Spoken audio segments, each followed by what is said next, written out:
یعنی کون ہے جو نہیں جانتا کہ مجدد وقت مولانا علی القدار صاحب رحمۃ اللہ علیہ نے جبکہ وہ خانقاہی تھے، وہ چاہتے تو قوالی کراتے، چاہتے تو لوگ اس پر رقص کرتے، لیکن انہوں نے دنیا کے ماہرین قربا کو اپنے یہاں بلایا اور وہ رقم دی جو آج کا کوئی رئیس نہیں دے سکتا۔ رحمۃ اللہ وبرکاتہ۔ مقام مسرت ہے کہ محترم معروف خان صاحب کے دولت قدے پر آج کی یہ محفل جو نورانی محفل ہے بلا مبالغہ بلا شک و شبہ اس کا انعقاد ہوا ہے۔ مقصد صرف یہ ہے کہ جو راتیں ہم لوگ نخاس میں، حضرت گنج میں اور دوسری بازاروں میں گزار دیتے ہیں ان کو بامقصد بنا لیا جائے۔ تو کسی چیز کو بامقصد بنانے کے لیے قربانی دینا پڑتی ہے۔ ہم انفرادی عبادت کے قائل ہیں، ہم گھروں میں خاموشی سے نماز پڑھتے ہیں، واقعی وہ عمل اچھا ہے، لیکن اگر اجتماعی طور پہ ہم اللہ کے رسول کا ذکر کریں اور انسانوں کے ساتھ ملائک بھی آئیں تو وہ محفلیں نہ صرف متبرک بلکہ کار ثواب ہو جایا کرتی ہیں۔ آج کی یہ محفل کار ثواب بھی ہے اور ہماری عاقبت کو سنوارنے کا ذریعہ بھی ہے۔ شہر کے وہ تمام لوگ جن کو اہم سمجھا جاتا ہے یا جو کسی نہ کسی میدان میں کام کر رہے ہیں وہ آج کی اس محفل کا حصہ ہیں۔ محترم محمد احمد خان ادیب صاحب جو مجاہد اردو ہیں، تحریک مدح صحابہ کے نمبردار ہیں، وہ جب تک ہماری محفلوں کا حصہ نہ ہو ہمیں کسی کمی کا احساس ہوتا ہے۔ وہ تشریف لے آئے ہیں، جناب بلال نورانی صاحب یہاں تشریف رکھتے ہیں۔ ایک زمانے میں یہ لکھنؤ یونیورسٹی میں سرگرم تھے، لکھنؤ میں سرگرم تھے، پھر جب بخاری صاحب کا شباب تھا تو یہ ان کے ساتھ تھے، لیکن انہوں نے بالکل امیر خسرو کی طرح کہ زوال سے پہلے یہ حکومت چھوڑ دیتے ہیں، تو 5 سلطنتوں کا زوال آیا، 5 کو چھوڑ دیا امیر خسرو نے، تو وہ سلسلہ وہیں پہ ختم نہیں ہوا، اس لیے کہ وہ شاعر تھے، دانشور تھے، نبی نہیں تھے کہ سلسلہ ختم ہو جائے۔ تو بلال نورانی صاحب ذہین آدمی ہیں، انہوں نے کہا کہ اب بخاری صاحب کا زوال ہے، اب ان کی آواز میں کوئی دم نہیں ہے، لوگ کام نہیں دھر رہے ہیں، لہذا پھر سے شہر نگارہ کا رخ کیا جائے۔ اب وہ لکھنؤ میں جناب اظہر نبی صاحب کو کون نہیں جانتا؟ اظہر نبی صاحب آج 2 بڑے اداروں کے مینیجر ہیں اور انہوں نے اپنے آپ کو قربان کیا اپنی محفلوں کے لیے، یعنی جتنی بڑی محفلوں میں ہم لوگ شرکت کی توقع کرتے ہیں اس سے کہیں بڑی محفلیں لکھنؤ میں انہوں نے منعقد کی، مشاعروں کے حوالے سے، سیمیناروں سمپوزیم کے حوالے سے ان کا نام بہت اہم ہے۔ اگر یہ چاہتے تو جو بہت زیرک اور تیز لوگ ہوتے ہیں ان کی طرح بجائے محفلوں کا انعقاد کرنے کے دوسری محافل میں صدارت کی کوشش کرتے ہیں، لیکن صدارت جب یہ معتبر ہو گئے، ان کی الحمدللہ داڑھی جو پہلے بھی تھی، لیکن داڑھی کے 2 شکلیں ہیں، ایک داڑھی اندر ہوتی ہے، ایک باہر ہوتی ہے، جب وہ باہر نمودار ہوئی تو معتبر ہوئے، اور جب معتبر ہوئے تو اب ہم لوگ ان کو صدر بناتے ہیں باقاعدہ۔ تو صدارت میں بوجھا بھی کم ہے، صرف بیٹھنے کا بوجھ رہتا ہے کہ دیر تک بیٹھنا ہے۔ اگر یہ بیٹھک کے مضبوط ہیں محمد احمد خان ادیب کی طرح تو سمجھ لیجیے صدارت میں 2-3 جملے بولنا ہوتے ہیں، اور ہر جملے پہ ہم لوگ آمین و سبحان اللہ کی گردان لگاتے ہیں۔ شاعر اپنا کلیجہ نکال کے رکھ دیتا ہے، لوگ اس میں داغ کم اس لیے دیتے ہیں کہیں نہ کہیں پیسے سے نہ مانگ دیں گے، تو اس لیے شاعروں کو ہم کہتے ہیں کہ رہو دیوبندیوں میں، کماؤ بریلویوں میں۔ تو عام طور پہ دیوبندیوں کی داد بھی بہت سہمی ہوتی، کہتے سبحان اللہ، ماشاء اللہ، اچھا شعر آپ نے کہا، لیکن اچھل کے داد بریلوی دیتے ہیں۔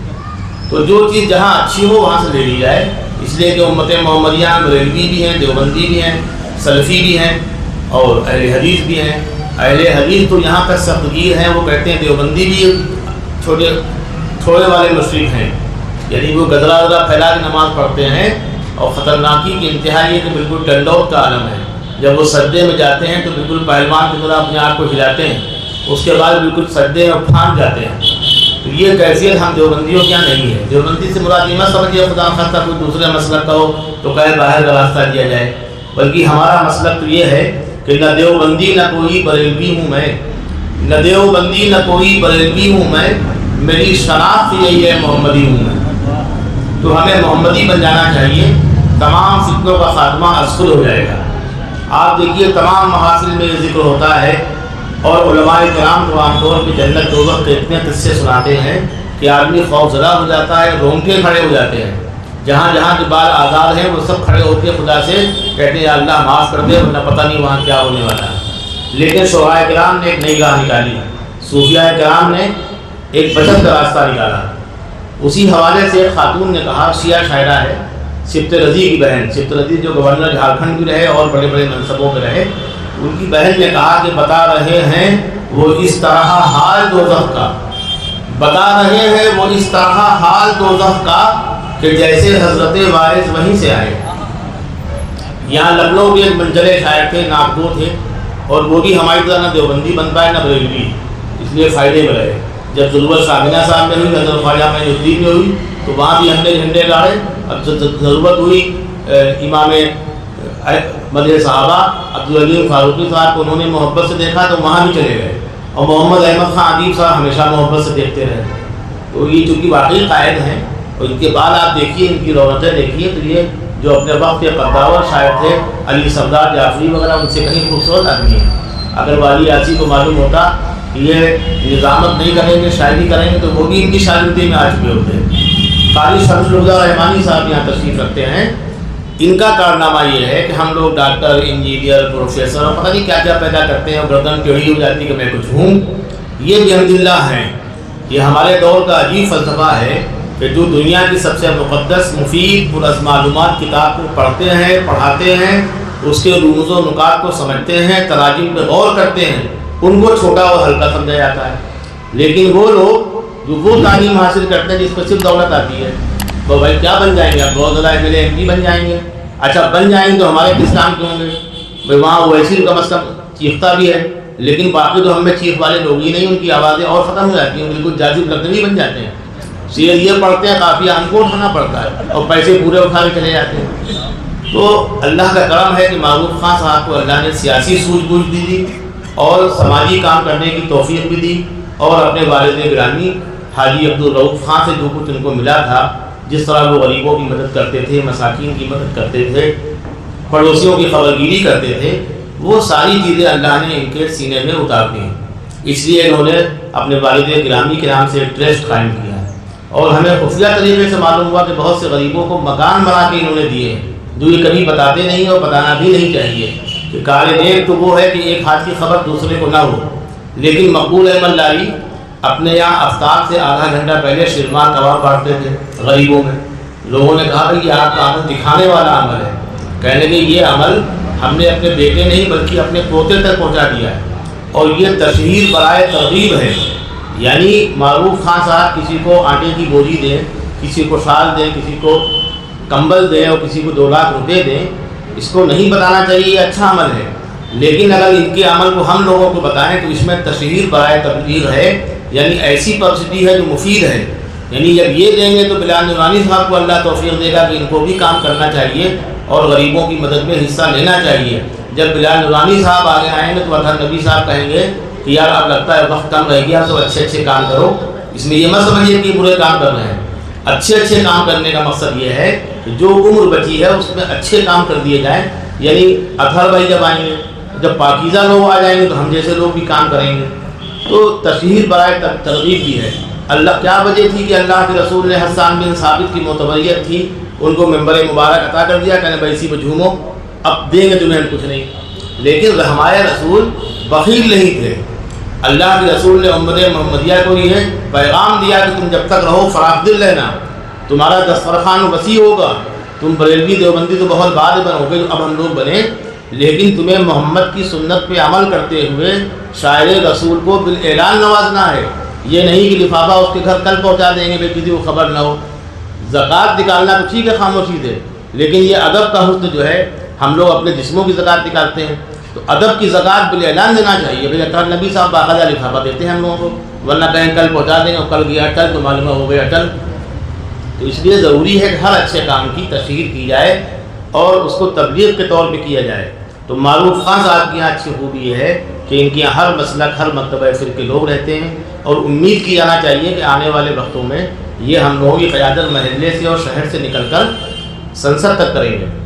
اس کے لیے آپ لوگ آمین کہہ دیجیے۔ محمد احمد خان ادیب صاحب کی صدارت طے ہو گئی تاکہ وہ آخر تک بیٹھیں، اور جناب بلال نورانی صاحب تشریف رکھتے ہیں، اطہر نبی صاحب ہیں، رفعت شہداء صدیقی صاحب ہیں، محمد فاروق جاذب صاحب ہیں، قاری شمس الہدیٰ صاحب ہیں، سلیم تابش صاحب ہیں، سلطان احمد رسول صاحب ہیں، قاری شمس عالم صاحب پور بہار سے تعلق ہے، انہی کے بغل میں علیم الدین انداز ہیں۔ کوئی کہہ سکتا ہے کہ بہار والے قریب قریب کیوں بیٹھے ہیں، تو یہ سب اقربا پروری ہر جگہ زمانے میں رہی ہے۔ علیم الدین صاحب بھی بہار کے ہیں، لیکن بہار کے لوگ عجیب ہیں، اگر یہ لکھنؤ جائیں تو یہاں کی بہار کم ہو جائے، تو تمام مساجد کو ان لوگوں نے بھر رکھا ہے، تو ہم لوگ تو خامخواہ لکھنوی ہیں، اور لکھنوی بننے میں لوگ اتنا ٹائم برباد کرتے ہیں، نبوت حاصل کر رہے ہیں۔ ہم بھی الحمدللہ لکھنوی نہیں ہیں، ہم تو لکھنؤ آئے تھے سجانے سنوارنے کے لیے۔ ہم نے لکھنؤ پہ 5 کتابیں لکھی چند برسوں میں، تقریباً 15 کتابوں کا میٹر ہے۔ اگر میں 10 سال زندہ رہ گیا وہ سب چھاپ دوں گا، اور یہ سب کام لکھنؤ والوں کا ہے۔ میرا کوئی تعلق لکھنؤ سے پیدائشی نہیں ہے، میں پیدا ہوا ہردوئی بہت بانج جگہ پہ، لیکن ہردوئی کے قصبات اتنے مضبوط ہیں کہ ہر قصبے پہ اورنگزیب جو آج موضوع بنے ہوئے ہیں، انہوں نے وہ گئے گوپامؤ تو انہوں نے کہا یہ منطقان گوپامؤ ہے، وہ گئے بلگرام تو انہوں نے کہا کہ یہ نہایت قابل لوگ ہیں، اور جب وہ سندیلا بھی گئے، سندیلا کو کہا کہ حاسدان سندیلا ہیں، لیکن ان کا حسد اس لیے جائز ہے کہ یہ علم کے معاملے میں حسد کرتے ہیں کہ معروف خان صاحب کیسے پی ایچ ڈی ہیں، کیسے انہوں نے کرمنالوجی میں پی ایچ ڈی کر لیا، تو اس معاملے میں ان کا حسد جائز ہے۔ پھر وہ کاکوری گئے، کاکوری میں قاضی القضات کو بلایا، تو قاضی القضات چونکہ عربی تھا لہذا اس کے اندر مرض بھی تھی، اس نے کہا ہم جو فتویٰ دیتے ہیں تو بادشاہ وقت کی گردن کاٹ دی جاتی ہے، اورنگزیب سے کہو کہ ملنا ہے تو یہاں ملنے آئے۔ لہذا اورنگزیب نے کہا ان کی خردماغی دیکھ کے، اس نے کہا کہ یہ مدمغان کاکوری ہیں، نہایت ذہین نہایت بد دماغ۔ اچھا، خان صاحبوں کے بارے میں بڑا اچھا واقعہ ہے۔ ہمارے استاد قاری علیم کہتے تھے خان صاحبوں کی فطرت جو ہے وہ اللہ میاں سے بہت میل کھاتی ہے۔ میں نے کہا وہ کیسے؟ کہنے لگے اللہ تعالیٰ جب چاہتا ہے تو اولے گراتا ہے، زلزلہ لاتا ہے، طوفان لاتا ہے، ہر ہے سونامی لہریں اٹھتی، لوگ تہوبالا ہو جاتے ہیں۔ یہی مزاج خان صاحبوں کا بھی ہے۔ تو جب خان صاحب معتدل ہوتے ہیں یعنی توازن برقرار ہوتا ہے تو وہ معروف خاں بن جاتے ہیں۔ اب میں اپنی بے ترتیب گفتگو ختم کرتا ہوں، اور جن لوگوں کے میں نے نام نہیں دیے ہیں آپ میری کجروی مجھ کو معاف فرما دیجیے، اور میں دعوت دیتا ہوں قاری قرآن جو ایران تک گئے اور بہت سے ہندوستان کے بہت سے شہروں میں جنہوں نے قدرت کے حوالے سے لکھنؤ کا نام روشن کیا، یعنی لکھنؤ جہاں شاعروں کا، ادیبوں کا اور دستکاری کے حوالے سے مشہور شہر ہے، وہیں یہاں کے قرآ کی دنیا میں مثال نہیں ملتی۔ یعنی کون ہے جو نہیں جانتا کہ مجدد وقت مولانا علی القدار صاحب رحمۃ اللہ علیہ نے، جبکہ وہ خانقاہی تھے، وہ چاہتے تو قوالی کراتے، چاہتے تو لوگ اس پر رقص کرتے، لیکن انہوں نے دنیا کے ماہرین قرآ کو اپنے یہاں بلایا، اور وہ رقم دی جو آج کا کوئی رئیس نہیں دے سکتا۔ یعنی انہوں نے دعا دی تو اصغر علی محمد علی والے لہرا اٹھے۔ آج بھی اسی خاندان کے افراد تمام لٹنے پٹنے کے باوجود فرقانیہ کو چلا رہے ہیں، اور اسی روش پہ چل کے فقیر محمد نے مدرسہ قائم کیا جو تمباکو کے تاجر تھے، وہ مدرسہ بھی ان کے خاندان کے لوگ ہی چلا رہے ہیں۔ ان 2 مدرسوں میں کوئی چندہ نہیں ہوتا۔ اور عین القدار صاحب نے تو انتہا کر دی، انہوں نے یہ بھی کہا اپنے بعد والوں پہ کہ اگر کبھی چندے کی ضرورت پڑ جائے تو یہ مدرسہ بند کر دینا، اس لیے کہ چندے والے مدرسے بہت سے ہیں۔ تو ایسی مثال بھی ہندوستان میں قائم ہوتی رہنا چاہیے کہ اگر اللہ نے آپ کو دیا ہے، آپ ندوہ نہیں قائم کر سکتے، مظاہر علوم نہیں قائم کر سکتے، دیوبند نہیں بنا سکتے، کوئی یونیورسٹی نہیں قائم کر سکتے، تو کم از کم چھوٹے چھوٹے ادارے۔ آپ دیکھیے ڈلیوری کتنا بڑا مسئلہ ہے خواتین کا، کہ 1 لاکھ سے 2 لاکھ تک بچے پیدا کرنے کے لیے خواتین کو خرچ کرنا پڑتا ہے ان کے شوہروں کو۔ تو یہ بچہ پیدا ہو رہا ہے کوئی عذاب الہی ہے؟ سوائے خواتین کے یعنی کہ ابن آدم کے، آپ بتائیے دنیا کے تمام جانوروں کے بچے کون پیدا کرا رہا ہے؟ اس سے لگتا ہے ہماری سائنس کہیں بھٹک گئی ہے، ہمارے ڈاکٹر کہیں نہ کہیں ڈاکو بن گئے ہیں۔ تو اگر اللہ توفیق دے معروف خان صاحب کو، اطہر نبی صاحب کو، بلال نورانی صاحب کو، ہم لوگوں کو، تو ہمیں چاہیے کم از کم بچہ ہوم قائم کر دیں، اور اس میں کوئی عورت اس لیے نہ مرے کہ اس کے یہاں 20,000 روپے نہیں تھا، 1 لاکھ روپے نہیں تھا، وہ جائے نارمل ڈلیوری ہو، کوئی مسئلہ ہی نہیں ہے۔ تو ڈلیوری ہمارا موضوع نہیں ہے، لیکن کہیں نہ کہیں گڑبڑ ہے۔ اگر ہمیں اللہ نے گاڑی دی ہے 4 ویلر تو یہ ہمارے لیے نہیں ہے، بلکہ معروف خان صاحب کے آس پاس 40 گھر جو ہیں ان کے پڑوسی ہیں اسلامی طریقے سے، ہم ان کے حقوق نہیں ادا کر سکتے۔ تو اگر کسی کا مسئلہ ہے، کوئی ایمرجنسی ہے، کچھ ہے، تو آپ کی گاڑی ان کے لیے جانا چاہیے۔ یہ اصل محمدی ہونا ہے۔ جس دن ہم ایسے ہو جائیں گے اس دن نہ ہمیں یوگی سے خطرہ ہے، نہ مودی سے خطرہ ہے، نہ کسی فائر بریگیڈ سے خطرہ ہے، ہمیں خطرہ خود اپنے آپ سے ہے۔ ہم جو اپنی اصلاح کر لیں گے، کیا وجہ ہے کہ سن 7 عیسوی میں جب مسلمان ہندوستان آیا تو لنگی پہنے ہوئے تھا، معمولی پھٹے ہوئے کرتے تھے، اس کے بعد وہ یہاں آیا تو حاکم بن گیا۔ حاکم اس لیے بن گیا کہ سال بھر ہم انتظار کرتے تھے، یعنی ہندوستان کے ہندو پنڈت، یہاں کے رجواڑے، کہ میاں آئیں گے وہ داڑھی ٹوپی لنگی والے، وہ ہمارے فیصلے کریں گے۔ اب میاں کی دکان اگر ہے تو میاں کو ڈنڈی مار رہے ہیں، چوری کر رہے ہیں، جس دن یہ کردار اپنا ہم بدل دیں گے، کردار رسول اپنے اندر پیدا کر لیں گے، تو اس دن انشاءاللہ ہم کو اپنا کھویا ہوا وقار مل جائے گا اور دنیا پہ ہم ہی حکومت کریں گے، اور حکومت کریں گے تو لوگوں کے ساتھ صلہ رحمی کریں گے۔ جب اللہ کے رسول فاتح بن کے آئے تو انہوں نے کسی پر ظلم نہیں کیا، یہ ہمیں یاد رہنا چاہیے۔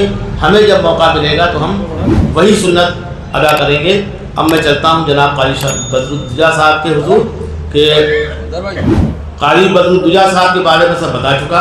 اب ہمارے شہر کے ایک بڑے شاعر تھے تسلیم فاروقی۔ تسلیم فاروقی صاحب نے جہاں مدح اصحاب کے حوالے سے بڑا کام کیا، غزل کی شاعری کی، اور دنیا میں یعنی ہندوستان سے باہر نہ جا کے سوائے جدے کے وہ کہیں نہیں گئے۔ اس کے بعد بھی ان کی شہرت جہاں جہاں اردو ہے وہاں ان کا نام ہے۔ ان کا شعر ہے قرآن کے حوالے سے، اتنا اچھا شعر مجھے ابھی تک کسی لکھنوی یا غیر لکھنوی شاعر کا بھی نہیں ملا۔ ان کا شعر ہے کہ سفر میں ہے ابھی قرآن کا ایک ایک گل بوٹا، سفر میں ہے ابھی قرآن کا ایک ایک گل بوٹا، گزرتی جائیں گی صدیاں معانی بھولتے جائیں گے۔ اسی قرآن حکیم کے لیے قاری بدر الدجا صاحب رحمانی آپ کے روبرو۔ تمام ترجمانی کر دیا اور بہت اچھا کور کر دیا۔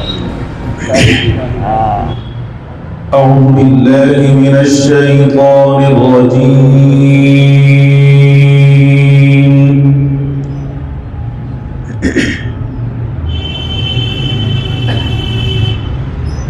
بسم الله الرحمن الرحيم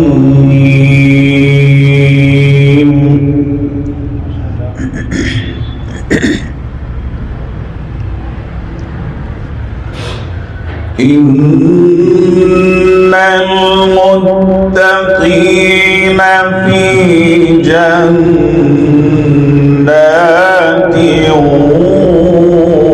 ونهر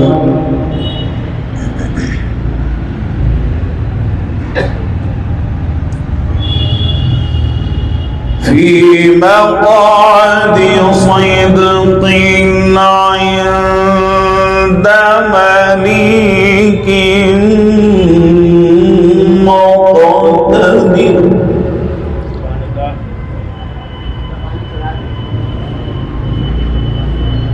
بسم الله الرحمن الرحيم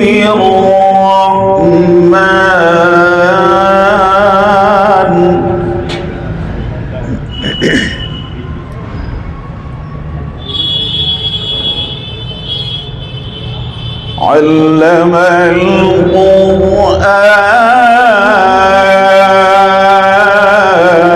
القرآن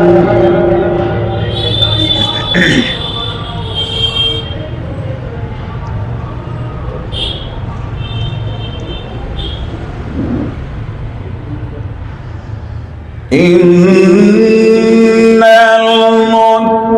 المتقين في جنات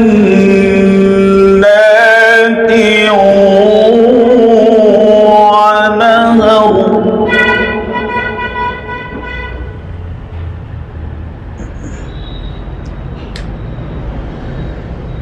في مقعد صدق عند مليك مقتدر بسم الله الرحمن الرحيم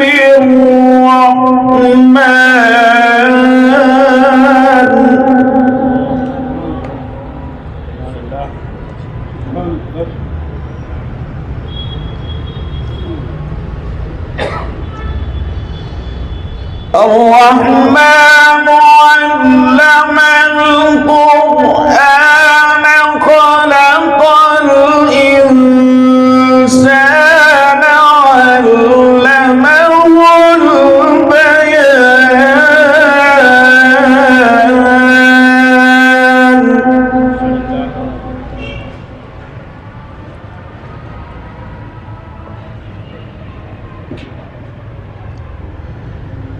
الشمس والقمر بحسبان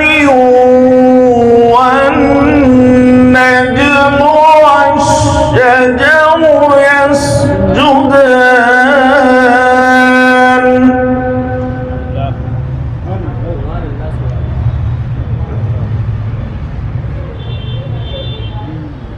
والسماء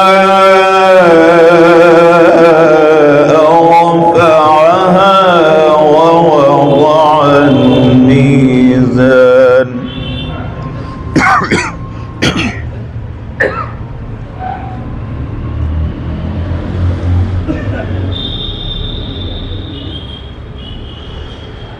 والسماء رفعها ووضع الميزان ألا تطغوا في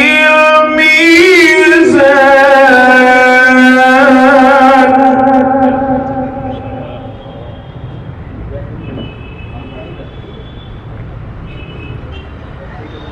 وأقيموا الوزن بالقسط ولا تخسروا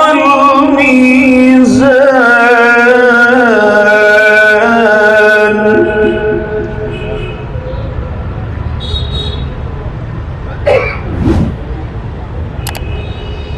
والأرض وضعها للأنام فيها فاكهة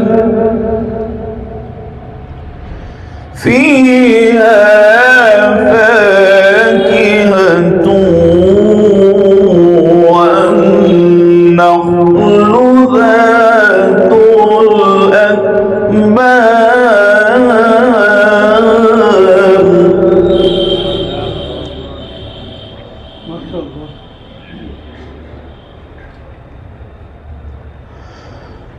والحب ذو العصف والريحان فبأي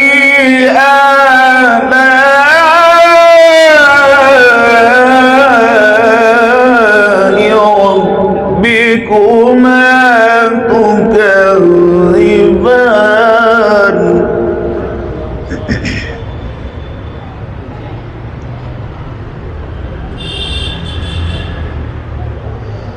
خلق الإنسان من صلصال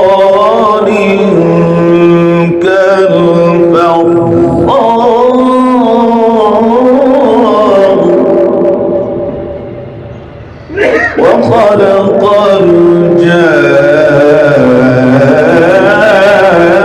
الجان من مارج من نار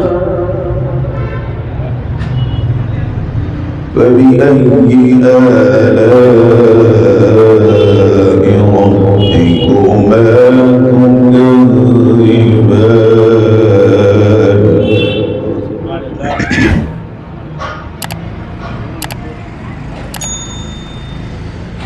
رب المشرقين ورب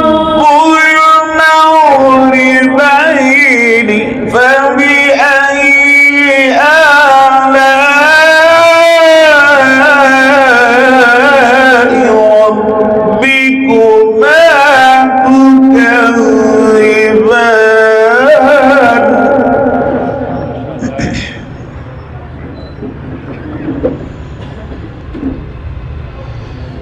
مرج البحرين يلتقيان بينهما برزخ لا يبغيان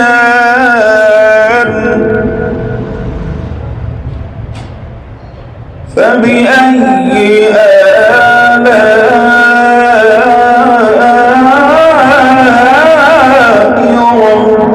ربكما تكذبان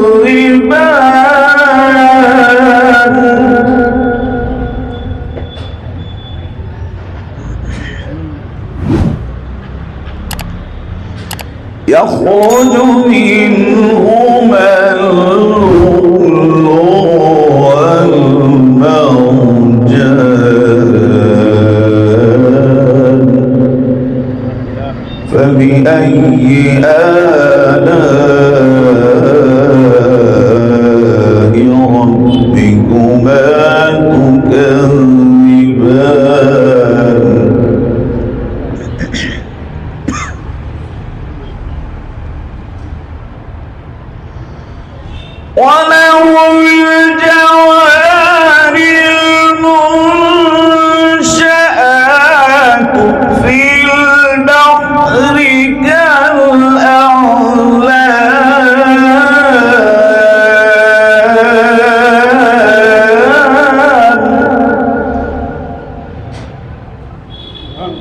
فبأي آلاء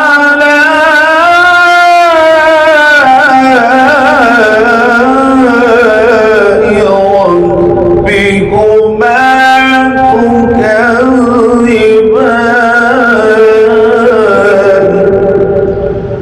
كل من عليها فان